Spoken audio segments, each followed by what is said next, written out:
Sempat meraih hasil minor dalam beberapa laga awal putaran pertama, pelatih Sriwijaya FC Muhammad Yusuf Prasetyo mampu memenuhi target yang diberikan manajemen pada dua laga terakhir. Meski sempat terancam terdesak, Sriwijaya FC memastikan posisi Muhammad Yusuf Prasetyo saat ini aman. Sebelum putaran kedua bergulir, visi dan misi pelatih kembali akan dipresentasikan pada manajemen. Sejauh ini masih kita coba terus berkomunikasi dengan beliau.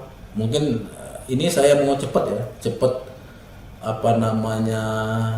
mengevaluasi, mengumpul para coaches untuk berbicara ya, terutama Coach Yoyo. Saya ingin melihat visi dia ke depan untuk putaran kedua ini, bagaimana dia menyelesaikan kondisi tim sekarang ini.